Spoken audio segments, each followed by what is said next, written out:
Hello my beautiful blessed soul family, कैसे हैं आप सब। स्वागत है आप सभी का मेरे चैनल पे। तो जी हाँ, अपने वादे के मुताबिक मैं हाजिर हूँ ट्विन फ्लेम रिलेशनशिप के स्टेजेस को लेकर। मैंने आपसे प्रॉमिस किया था ना कि मैं बहुत जल्द ही वो वीडियो बनाऊंगी ट्विन फ्लेम रिलेशनशिप के स्टेजेस पे बेस्ड, क्योंकि मैंने पहले ही कहा था आपसे कि बहुत सारे ऐसे स्टेजेस होते हैं। तो कौन कौन से ऐसे स्टेजेस होते हैं जो हमें जानना ज़रूरी होता है कि कब किस स्टेज में कौन कौन से सिचुएशन होते हैं। तो जी हाँ, अब आपका इंतज़ार ख़त्म हुआ, लीजिए मैं वीडियो लेकर हाजिर हो चुकी हूँ, है ना। क्या है ना कि एक रिश्ते में कई स्टेजेस होते हैं। आपके रिलेशनशिप के अकॉर्डिंग स्टेजेस जो हैं वो अलग अलग भी हो सकते हैं, जो मैं आपको बताने वाली हूँ। साथ ही कई सारे स्टेजेस हो सकते हैं, अलग अलग होंगे, और भी कई सारे स्टेजेस हो सकते हैं। ज़रूरी नहीं है कि मैं जितना स्टेज जो है वो बताने वाली हूँ सिर्फ उतना ही और सिर्फ वो ही स्टेजेस हो, नहीं। हाँ, बट मैं जो आपको ये 8 स्टेजेस बताने जा रही हूँ ना, वो कॉमन है। मैं 8 स्टेजेस बताऊंगी आपको इस रिलेशनशिप के, ट्विन फ्लेम रिलेशनशिप के। ये जो है वो कॉमन है, वो तो है ही जिस पड़ाव से इस रिलेशनशिप को या ट्विन फ्लेम्स को गुजरना पड़ता है ना। तो आइए जानते हैं उन स्टेजेस के बारे में कि कौन कौन से हैं वो स्टेजेस जिनसे होकर ट्विन फ्लेम को गुजरना पड़ता है, अपने रिश्ते के इम्तिहान देने पड़ते हैं, है ना। पहला स्टेज जो है, पहला स्टेज ये होता है कि जब आप दोनों मिले नहीं होंगे, मतलब आप अपने ट्विन फ्लेम से मिले नहीं होंगे, आपका ट्विन फ्लेम आपसे मिला नहीं होगा, आप दोनों ही मिले नहीं होंगे। तब ना आप दोनों के मिलने से पहले ही आप दोनों को ये एहसास होगा कि कहीं ना कहीं आपका अदर हाफ आपके लिए मौजूद है। एक वीडियो में मैंने बताया था कि ज़रूरी नहीं है कि हर कोई अपने इस इनकारनेशन में अपने ट्विन फ्लेम से मिले, है ना। ज़रूरी नहीं होता, कोई सोलमेट से मिलता है, कोई कामिक से मिलता है और कोई ट्विन फ्लेम से मिलता है। लेकिन जिनको मतलब ट्विन फ्लेम से मिलना होता है, या जिनको ट्विन फ्लेम रिलेशनशिप में जो होते हैं, या जिनका ट्विन फ्लेम मौजूद होता है इस दुनिया में, या फिर मतलब उनको मिलने होते हैं और साइन सीखने होते हैं, या फिर सॉरी साइन सीखने होते हैं, क्या क्या बोलती हूँ मैं बोलते बोलते, लेसन सीखने होते हैं, या फिर जिनको अवेकनिंग के लिए अपने ट्विन फ्लेम की ज़रूरत पड़ती है, उन लोगों को ये ऐसा महसूस होता है कि हाँ, कहीं ना कहीं आपका अदर हाफ जो है वो आपके लिए मौजूद है। फिर यूनिवर्स को आपके अदर हाफ से मिलाने के लिए सिचुएशन, मतलब सॉरी, यूनिवर्स आपको आपके अदर हाफ से मिलाने के लिए ना सिचुएशन क्रिएट करेगी, आपको रेडी करेगी, ताकि आप अपने ट्विन फ्लेम का सामना कर सकें। ट्विन फ्लेम क्या करता है माय डियर, मिरर करता है। हर किसी में वो पोटेंशियल नहीं होती कि हर मतलब अपनी खूबियों के साथ साथ अपने क्या कहेंगे कि डार्क साइड को भी फेस कर सके, है ना। तो वो यूनिवर्स करती है वो काम आपको रेडी करने का, है ना। नेक्स्ट स्टेज ये होता है, अब पहला स्टेज क्या था, ये कि अभी आप मिले नहीं हैं लेकिन आपको ये महसूस होता है कि हाँ कोई अदर हाफ है। अब सेकंड स्टेज में आते हैं। सेकंड स्टेज में क्या है, इस स्टेज में यूनिवर्स आप दोनों को आमने सामने लाएगी। अब आप दोनों के मिलने का वक्त आ गया है। अब आप दोनों आमने सामने आएंगे। जब जब आप दोनों मिलेंगे ना, तो आपकी पूरी दुनिया हिल जाएगी। अपने ट्विन फ्लेम से मिलकर आपकी पूरी दुनिया हिल जाएगी। जब आप मिलेंगे तो इस रिश्ते में अप एंड डाउन्स देखने के लिए अपने शैडो सेल्फ से रूबरू होने का जो सही वक्त है ना, वो अब आ चुका होगा। कब, इस सेकंड स्टेज में। और आपका ट्विन फ्लेम आपको आईना दिखाएगा।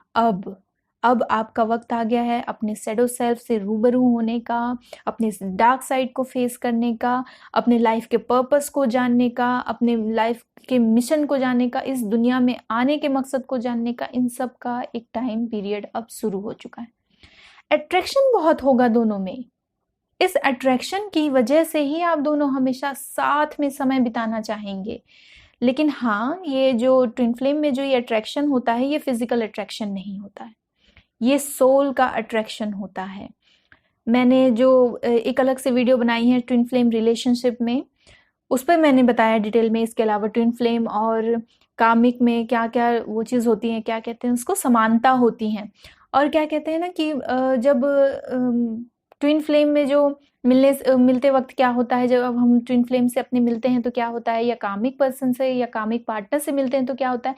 इन दोनों रिलेशनशिप में काफ़ी सिमिलैरिटीज़ होती हैं, तो इन सिमिलैरिटीज़ के बारे में भी मैंने बताया है अपने एक वीडियो में जो मेरे चैनल पर अवेलेबल है। तो आप गाइडेंस के लिए उसको ज़रूर देखिए, क्योंकि सिमिलैरिटीज़ को भी जानना बहुत ज़रूरी होता है, क्योंकि कई लोग जो होते हैं वो अपने कामिक पार्टनर को ही अपना ट्विन फ्लेम समझ लेते हैं, क्योंकि इनमें सिमिलैरिटीज़ ही इतनी ज़्यादा होती हैं ना, तो कन्फ्यूज़न हो ही जाता है। नेक्स्ट स्टेज है कि अब आता है थर्ड स्टेज। ये थर्ड स्टेज है। इस फेज़ में आपका रिश्ता न्यू, मीनिंगफुल और पॉजिटिव होता है। आपको फर्स्ट स्टेज में आपको तैयार किया गया मिलने के लिए, सेकंड स्टेज में आपको मिलाया गया, थर्ड स्टेज में मिलने के बाद अब आपका रिलेशनशिप जो है वो एक न्यू, मीनिंगफुल और एक पॉजिटिव वाइब्स लिए हुए होता है। आप एक दूसरे के और भी करीब आ जाते हैं, नज़दीकियां बढ़ जाती हैं आप में। अब आपका ये रिश्ता कब तक टिकता है, ये नज़दीकियां कब तक टिकती हैं, ये आप दोनों पर ही डिपेंड करता है, क्योंकि इस रिश्ते में चैलेंजेस बहुत होते हैं माय डियर। अब कितना उस चैलेंज को आप फेस कर पाते हैं, झेल पाते हैं, कब तक आपका रिश्ता ये सब सह पाता है, ये सिर्फ और सिर्फ आप दोनों पर ही डिपेंड करता है। अब है फोर्थ स्टेज। इस स्टेज में चैलेंजेस सामने आती हैं। थर्ड स्टेज में क्या हुआ कि सब कुछ बहुत अच्छा चल रहा है, मीनिंग एक रिश्ते को एक नया मायने मिल गए, सब कुछ पॉजिटिव है, सब कुछ बहुत अच्छा है। अब फोर्थ स्टेज में क्या हुआ है, अब चैलेंजेस आना स्टार्ट हुए हैं। सब कुछ अच्छा होने के बाद चैलेंजेस सामने आती हैं। ये चैलेंजेस रिफ्लेक्शन होते हैं सोल वर्क का, और आपको मौका दिया जाता है एक तरह से। ये जो चैलेंजेस होते हैं ना, वो रिफ्लेक्शन होते हैं, सोल वर्क का रिफ्लेक्शन होते हैं, और आपको एक तरह से एक मौका दिया जाता है।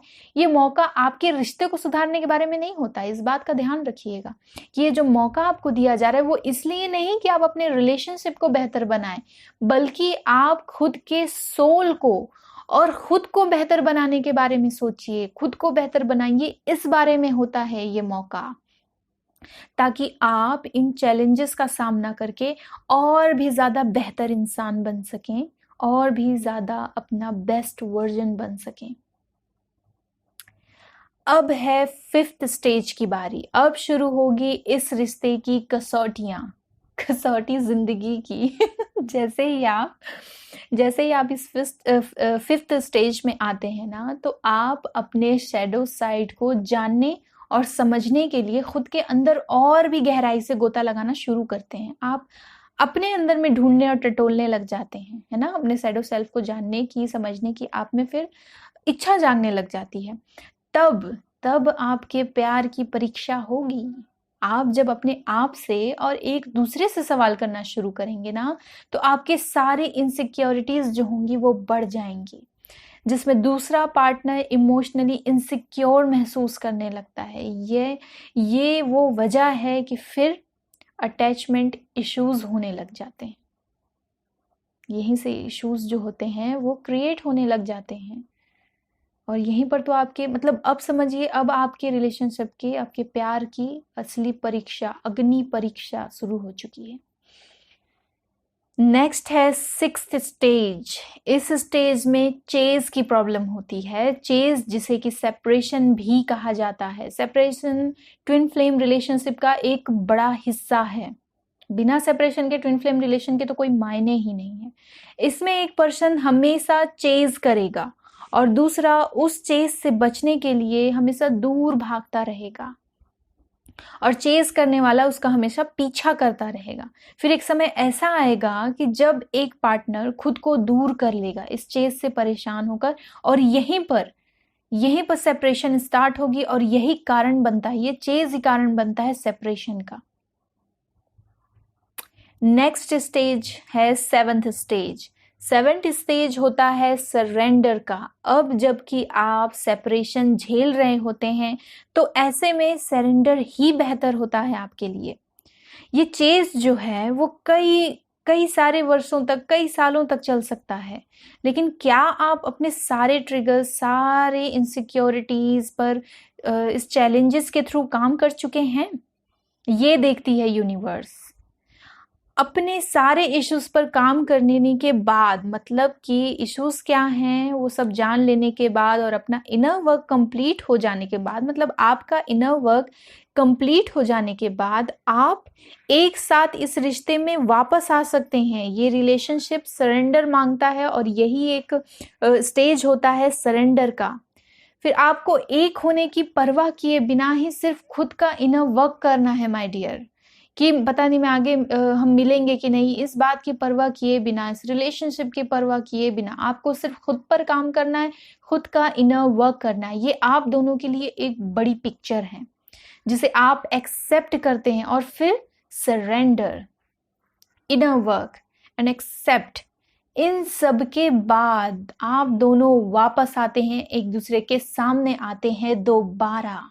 सेपरेशन के बाद, इनर वर्क के बाद, कहा ना मैंने, surrender, inner work and accept, then twin flame आपकी लाइफ में आ चुका है। अब आप दोनों मिलने के लिए रेडी हैं, एक दूसरे के आमने सामने आ जाते हैं दोबारा। अब बारी आती है 8th स्टेज की, 8th एंड लास्ट स्टेज की। एट लास्ट ये कमिंग होम वाला स्टेज होता है।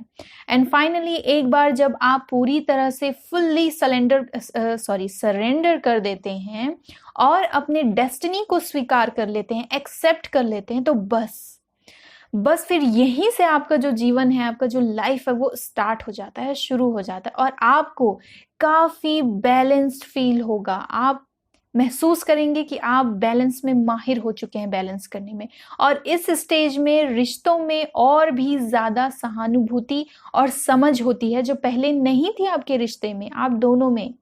आप एक दूसरे को सपोर्ट करते हैं और एक दूसरे की ग्रोथ में हेल्प करते हैं और हेल्प करने के लिए मौजूद रहते हैं पहले से कहीं ज़्यादा, जिससे आपकी ग्रोथ जो है ना वो जारी रहती है, वो रुकती नहीं है, आपका सक्सेस नहीं रुकता है ना। यस, ट्विन फ्लेम रिलेशनशिप अविश्वसनीय रूप से ना बहुत पावरफुल एंड रेयर रिलेशनशिप है, लेकिन सिर्फ इसलिए कि ये बहुत बहुत स्ट्रांग होता है, मजबूत होता है, तो इसका मतलब ये नहीं है कि ये अटूट है, कभी टूटेगा नहीं, अनब्रेकेबल है, नहीं। ट्विन फ्लेम हमेशा सिखाता है कि व्यक्तिगत विकास के लिए खुद पर काम करना कितना ज़रूरी होता है। मतलब आप सक्सेस चाहते हैं तो पहले अपने ऊपर काम कीजिए ना, अपने को उस काबिल बनाइए, अपने आप को उस सक्सेस के काबिल बनाइए, अपने आप में काम कीजिए। और जब आप इसकी इम्पोर्टेंस को समझ कर ऐसा करते हैं ना, तो फिर आप एक दूसरे के जीवन में लव, ग्रोथ, सक्सेस लाने वाले इंसान बन जाते हैं। अब आप पूरी तरह से एक दूसरे के लिए परफेक्ट मैच बन जाते हैं। ओके माय डियर, सो ये होते हैं 8 common stages twin flame relationship के। अगर आप ट्विन फ्लेम रिलेशनशिप में है ना, तो मुझे कमेंट करके ज़रूर बताना कि आप अभी कौन से स्टेज में हैं, क्या आप सेपरेशन में हैं या फिर सारे चैलेंजेस को पार करके आपने ट्विन फ्लेम को अपने पा लिया है ना, मुझे ज़रूर बताना। ओके, तो वीडियो अगर पसंद आई है तो इस वीडियो को लाइक कीजिए, शेयर कीजिए, और भी लोगों की हेल्प हो सके इसलिए इसे शेयर करना मत भूलिए इससे। और चैनल को ना मेरे सब्सक्राइब करना मत भूलना और बेल आइकन को प्रेस करके ऑल पर क्लिक कर ज़रूर कर देना,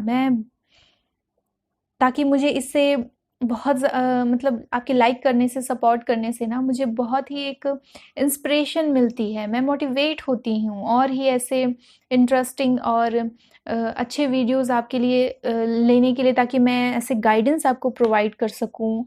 ऐसे जो भी मिसअंडरस्टैंडिंग है वो सारी मैं अपने वीडियोस के थ्रू दूर कर सकूं, या मेरी वीडियो के थ्रू अगर आप कोई हेल्दी डिसीजन ले सकें या कोई गाइडेंस मिले तो मुझे बहुत अच्छा लगता है। तो मुझे मोटिवेट करने के लिए मेरे चैनल को लाइक और सब्सक्राइब करना बिल्कुल मत भूलिएगा। ओके, तो मैं बहुत जल्द मिलूंगी आपसे एक नई वीडियो और इसी तरह की एक नई गाइडेंस के साथ। तब तक के लिए be positive and feeling blessed. Bye bye.